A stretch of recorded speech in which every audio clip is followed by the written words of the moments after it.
personne, ici, dans cet hémicycle, que ce soit sur les bancs des élus, que ce soit dans les tribunes, les journalistes, personne ne souhaite que ces individus qui ont pris la mer de façon clandestine ne se noient. Personne. Nous sommes tout à fait dans la volonté de respecter le droit international et de venir en aide à des populations en détresse qui seraient sur le point de se noyer en utilisant les moyens légaux pour les sauver. Nous sommes tous d'accord là-dessus, tous. Une fois sauvés, c'est là que nos avis divergent. C'est là que nos avis divergent, car l'idéologie, pour certains, prend le dessus au détriment de la réalité économique, sécuritaire, sociale, qui seront les conséquences du débarquement de ces clandestins sur le sol européen et en particulier sur le sol français. Car si nous devons de venir en aide à ces individus, alors que quand même l'Union européenne dont nous faisons partie, finance la formation de gardes-côtes libyens pour intervenir.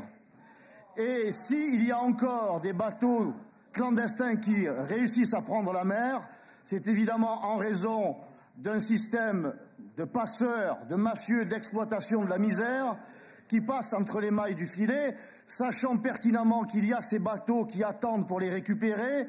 Donc nous devrions renforcer cette formation des gardes-côtes libyens, à la limite, et pas seulement à la limite, que le droit international soit appliqué, que ces individus soient sauvés, mais qu'ils soient ramenés sur les côtes, la côte sud de la Méditerranée, et pas de la côte nord. Pas ne plus les ramener sur notre sol, pour éviter effectivement les noyades, tant qu'ils auront la certitude qu'ils seront non seulement sauvés, ce qu'il faut faire, mais ensuite débarquer sur les côtes européennes, c'est-à-dire l'Eldorado social. Évidemment qu'ils continueront à prendre le risque de la traversée. Ils ne le font plus en direction des côtes australiennes, car les autorités australiennes ont fait savoir qu'ils n'auront rien s'ils débarquent en Australie.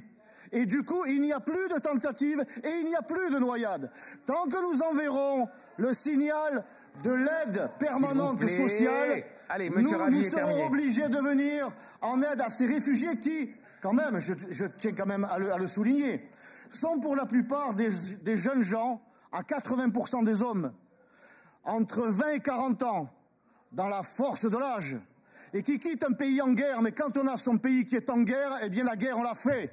On défend son pays, on défend sa famille, parce qu'ils ont laissé dans leur pays femmes, enfants, parents, pour venir ici bénéficier de nos acquis sociaux qui, évidemment, sont offerts à la planète entière. Donc il est urgent d'utiliser chaque euro pour notre misère, monsieur le maire.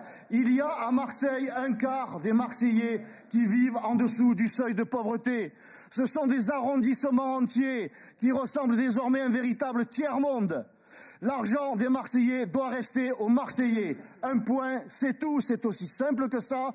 Vous continuez à augmenter les impôts de ceux qui travaillent, et cet argent, loin d'aller aux Marseillais, vous le distribuez aux malheureux du monde entier. Eh bien, cette folie idéologique doit cesser, sinon le radeau qui est devenu Marseille va couler avec tous ceux que vous continuez à y embarquer.